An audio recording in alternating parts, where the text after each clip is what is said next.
In this episode, Matt Kelly and Tom Fox take a deep dive into the recently released Deferred Prosecution Agreement by First Energy. First Energy was embroiled in a domestic corruption scandal in the state of Ohio.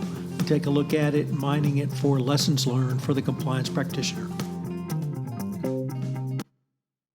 Hello, everyone. This is Tom Fox, the voice of compliance, back again with Matt Kelly, the coolest guy in compliance, for another episode, Compliance Into the Weeds. Today, we're going to take up the First Energy corruption settlement, a fascinating case made even more interesting because it's a U.S. domestic corruption case. So, Matt, first of all, welcome back. And what could you tell us about First Energy? Hello, Tom. So this is a fascinating case. It has all the hallmarks of an FCPA corruption case that our listeners probably know about, except it happened here in the United States. And in fact, some of you might already know the broad contours of this. And Tom, you and I might even have spoken about this issue last year because it started when the Speaker of the Ohio House of Representatives, Larry Householder, he was indicted by federal prosecutors in Ohio last summer for taking up to $60 million in bribes from First Energy, which is a large public utility in the Midwest. Householder had been accepting bribes, according to the indictment, from First Energy and others. Householder has since been forced out of office. He is awaiting trial. But this settlement from First Energy is the other side of that scandal, where First Energy pleaded out to a 3-year deferred prosecution agreement, pleading to one count of wire fraud, 3-year deferred prosecution deal, hiring an independent chief ethics and compliance officer, which they already did. They hired Antonio Fernandez back in March. Cooperating with further investigations, submitting annual progress reports during the tenure of the DPA, working to establish a culture of ethics and integrity and accountability. So these are all the things that we see in FCPA settlements. It's also here in this domestic version of the misconduct, plus a $230 million fine, which is not chump change, even for a large business like First Energy. The misconduct itself, Tom, according to prosecutors, is basically First Energy directed $60 million in payments to Larry Householder through several different third parties. We can talk about who they were, how that worked in a minute. And in exchange for funneling money to Householder to help him keep his political power in Ohio and personal things like building or renovating a second home in Florida, Householder then pushed through legislation for a taxpayer-funded bailout of 2 nuclear power plants in Ohio that had been owned by a First Energy subsidiary. That subsidiary has since gone into bankruptcy, been spun off, and been reborn. The power plants are still there. They're still losing money. But that's the broad contours of the case here. Corporate money paid through third parties to an elected official in exchange for favorable legislation back to the business. We've heard about that many times before in FCPA cases, and now we have this domestic counter version of it, which we don't often see in the United States. So it's always interesting when these things come along. So I would say interesting is a very understated way to put that. Matt, I should have said that you have written about this on Radical Compliance in a blog post entitled First Energy and Domestic Corruption Woes. I think we have to start off with some sort of remarks around that every compliance officer needs to understand this from the domestic perspective, and whatever rigor they have around their FCPA compliance program, they also have to look at their domestic compliance program, and they need senior management to understand that domestic corruption is equally illegal across the board, and the companies can get into trouble for that. But beyond that, Matt, did you see anything particularly sophisticated about the bribery scheme that First Energy engaged in? Well, we can talk about the bribery scheme because it was complicated. On the other hand, it's a sad commentary on U.S. political spending and corporate influence in the United States that this sort of stuff happens all the time, and the tax laws and corporate the incorporation laws in the United States are kind of geared for this nonsense to be permissible and to happen. So here's what went on, is that in February of 2017, First Energy executives orchestrated the creation of a nonprofit group called Partners for Progress, and they are actually known under the tax code as 501c4 groups. This is not like 501c3 groups, which are public charities like the National Cancer Institute or something, where they have to disclose their donors, and political campaigns, if you want to donate to so-and-so running for whatever, those can also be political. They're charities where their donations are disclosed. 501c4 corporations do not need to disclose their donors. So back to First Energy and their CEO at the time, Chuck Jones, who has been fired, by the way. So Chuck Jones and several other executives at First Energy arranged for Partners in Progress to be incorporated. They clearly knew this was just going to be a front organization for First Energy. They incorporated it in Delaware because the transparency laws there about who owns what are worse than in Ohio. They decided who the directors of Partners for Progress would be, including two of them would be First Energy lobbyists. And they even had set aside $5 million in First Energy coffers for an unnamed, to be announced later 501c4. They had done that in 2016, and then they went and they created this 501c4 group in 2017. At the same time, Larry Householder, the former speaker, he had orchestrated creation of his own 501c4 organization called Generation Now. And basically, First Energy's executives directed one of their subsidiaries, First Energy Service, which owned those two nuclear power plants in question, to pay money into Partners for Progress, to donate money to that group. And Partners for Progress then made its own donations to Generation Now, which of course was really just a front organization for Larry Householder's wallet. And so the money went from First Energy corporate headquarters to the subsidiary, to Partners for Progress, the third party controlled by First Energy, to Generation Now, the third party controlled by Larry Householder, to Larry Householder himself. It was about $60 million, funded over the course of roughly 3 years, 2017 into 2020. It was mostly used to help Larry Householder spend to expand his majority in the into the Ohio House of Representatives. That did not work. They actually lost 4 seats by 2020, although they did keep their majority. They pushed through the $1.3 billion taxpayer bailout, and that was the quid pro quo. And some of that $60 million, prosecutors say, went directly to Householder. We should note that Householder, as I mentioned, he's still awaiting trial, but several of his henchmen, they have pleaded guilty in connection to this case. Generation Now, his orchestrated front organization charity, has also pleaded guilty. So it does not look good for Mr. Householder, but he is still awaiting trial on these charges. And all of this is, Tom, when people hear about the dark money political spending, that's what these 501c4 corporations allow companies to do, because you do not need to disclose who your donors are if you're a 501c4. 501c3 is different, and you do have to disclose it.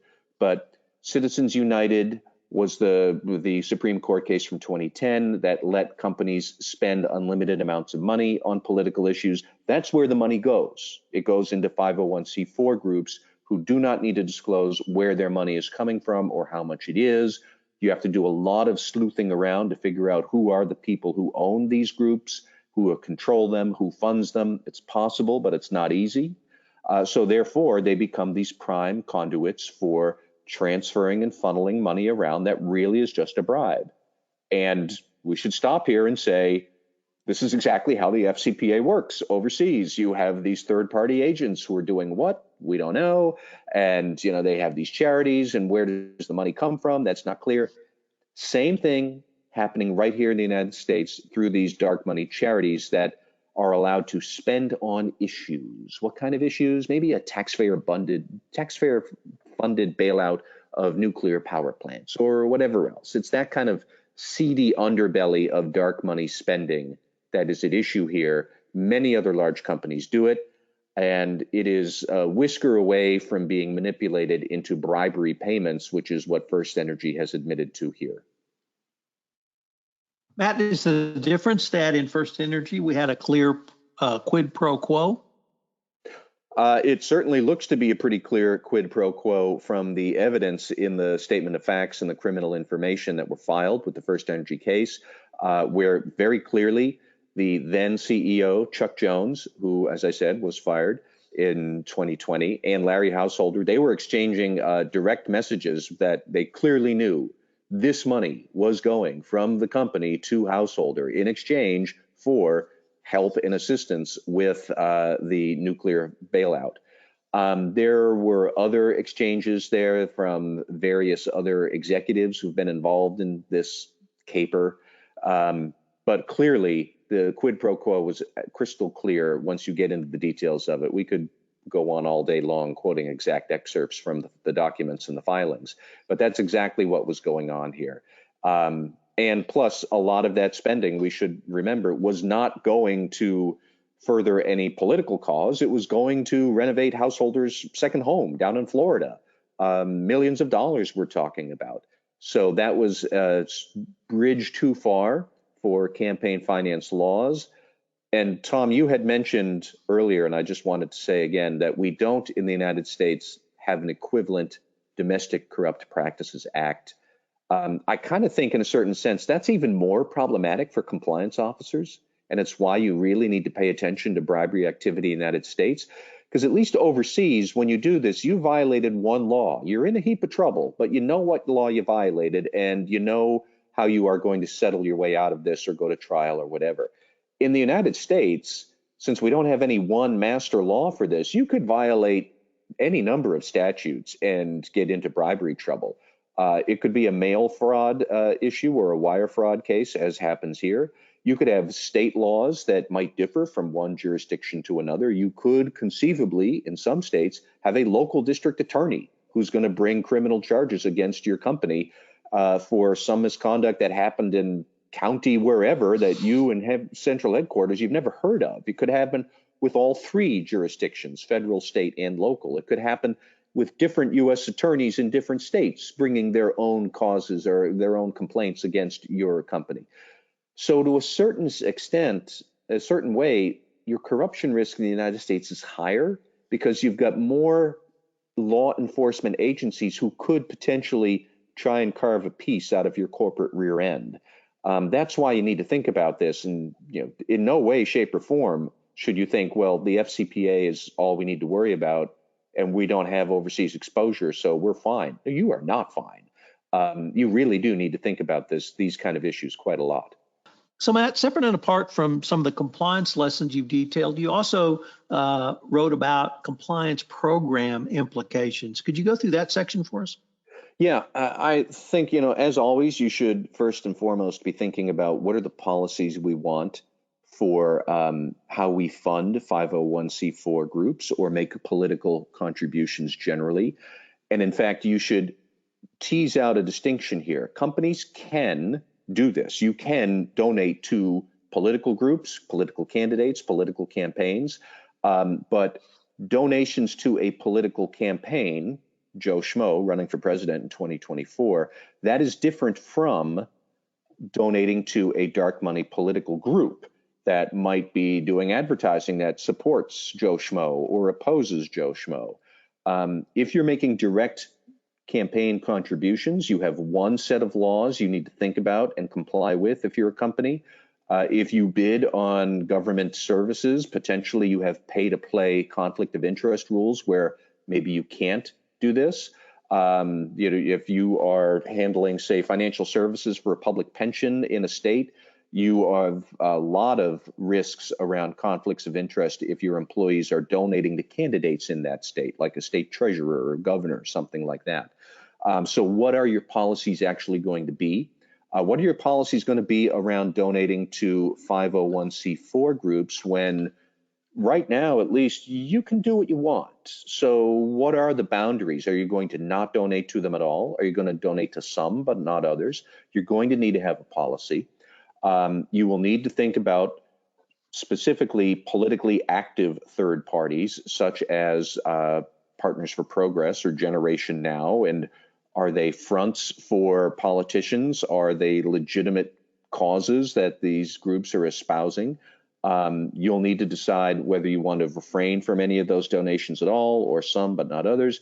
You might need to think about, do we want to impose these donation limits on employees individually, which legally, in many instances, you can have a policy like that. You require pre-clearance before an employee donates to a political cause or a group. You might want to think about that. You might need to make sure that your policy that you have is, in fact, legally free and clear, especially if you are at the state or local level thinking about this and you've got state or local laws that you have to worry about. You will also, if you're a compliance officer, you'll need clarity into what the company's charitable donations actually are. Where is this money going? Where is this money coming from? Just like your clarity into payments to overseas agents, you need to know, who is this agent? What are they doing for us? Do they have any politically exposed people involved? Is the agent providing services at a reasonable rate? And all the other stuff that we see from the FCPA resource guide. With minor retrofitting, you should apply those same criteria to donations to charitable groups here in the United States. But also, you're going to need to be able to see into the accounting system to know, where is our money going, and who are these groups that are receiving our money, and what are they doing, and who's on their boards? You would need to have that visibility, and if you don't, you'd need to think about, how are we going to get it? And then you would need to be thinking about other conflict of interest policies, about what third parties might be doing for you. For example, those two lobbyists for First Energy who are also on the board of Partners for Progress, do you want to have a conflict of interest policy about lobbyists and employees who might serve on nonprofit groups that could potentially create a conflict of interest? You'll need to think through those kind of things. Think about, how would a bribe actually work through my company's payments to political groups, and what policies and procedures would I want in place to make sure that can't happen?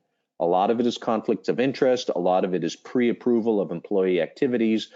Some of it is just pure regulatory compliance around campaign contribution laws. You do not need a campaign finance case to crop up on your legal team's radar screen. Those are very distracting and difficult cases to get involved in. And Tom, lastly, I'd just like to say, this is not an academic question about, do we really need this?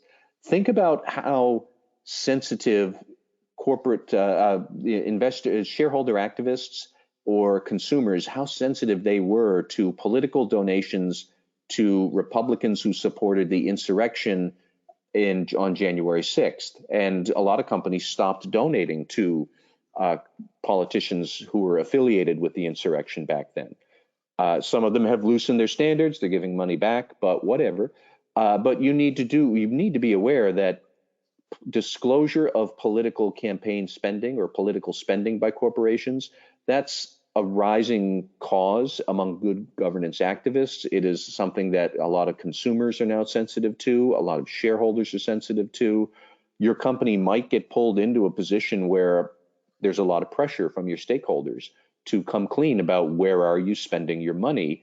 And if your company decides to come clean on how it is spending its money on political causes, how would the company actually do that? What are the systems you'd need in place? What's the reporting? What's the analysis that you'd have to perform? So I don't think that this is just an academic exercise that companies can ignore. Like, there's going to be a real push for more attention to these kind of issues. And you might as well be aware of what those issues and pressures are and how you want to respond to it. So I like the way you tied that into the G of ESG, and how I think G doesn't get perhaps as much play as it does, as it should rather, certainly for energy and social or sustainability. So any real last thoughts as we close out here, Matt? Well, I would just encourage all compliance officers to think about how you could clone or retrofit your FCPA compliance program for domestic operations, because your risks are going to be higher from more law enforcement sources that could push these cases.